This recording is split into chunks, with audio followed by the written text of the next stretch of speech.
রামকিঙ্কর বেইজ আধুনিক ভারতীয় ভাস্কর্য কলার অন্যতম অগ্রপথিক ছিলেন।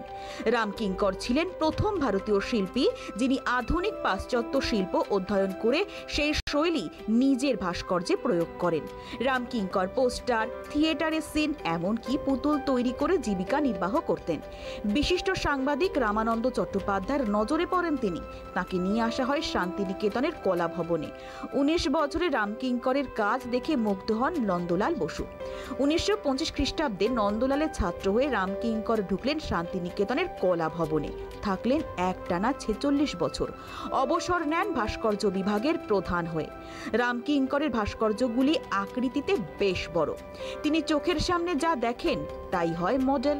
তার উল্লেখযোগ্য ভাস্কর্য হল সাঁওতাল রমণী, সাঁওতাল পরিবার, গান্ধীজি ইত্যাদি। তিনি রবীন্দ্রনাথ ঠাকুরের মূর্তি বানিয়েছিলেন। তাকে ভারতীয় শিল্পে আধুনিকতার জনক ও অন্যতম শ্রেষ্ঠ শিল্পী মনে করা হয়। এহেন শিল্পীর ছবি নিয়ে চিত্র প্রদর্শনীর আয়োজন চিত্রকূট আর্ট গ্যালারিতে।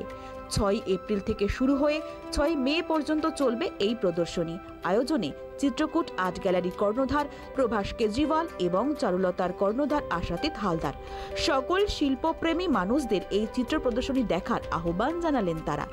রামকিঙ্কর বাজার শো শুরু হয়েছে 6 তারিখ এপ্রিল থেকে 6 তারিখ মে অবধি চলবে। রামকিঙ্কর ব্যাজ খুব ফেমাস একজন স্কাল্পচার ছিলেন, আবার ছবিও আঁকতেন। ওনার স্কাল্পচার যক্ষাযক্ষী রিজার্ভ ব্যাংকের বাইরে আছে।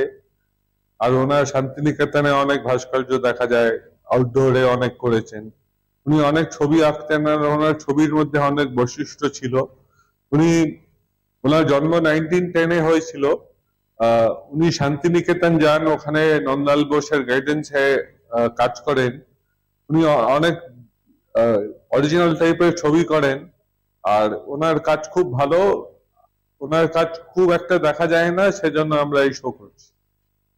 মানুষের কাছে একটা তো মানুষ জানতে পারছে যে বাঙালি অনেক কিছু হয়েছিল, সবকিছু দেখানো হয়নি। ওরা এসে দেখতে পাচ্ছে, অনেকে খুব উপলব্ধি করছে, খুব খুশি হচ্ছে যে ওরা এই জিনিস দেখতে পাচ্ছে। ওদের জন্য আমরা সামনে রেখেছি এইসব জিনিস।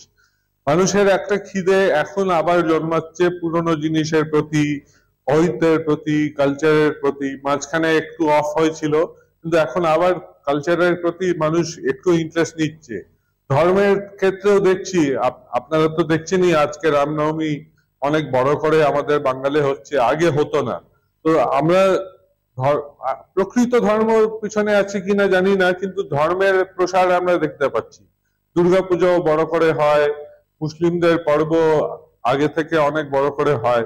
তো আমরা একটা ক্লিয়ারলি দেখছি যে ধর্মের একটা প্রসার হয়েছে ওয়েস্ট বেঙ্গলে। এটা হচ্ছে 6 তারিখ এপ্রিল থেকে 6 তারিখ মে অবধি চলবে। টাইম হচ্ছে 2টো থেকে 7টা। Bureau report, channel 10।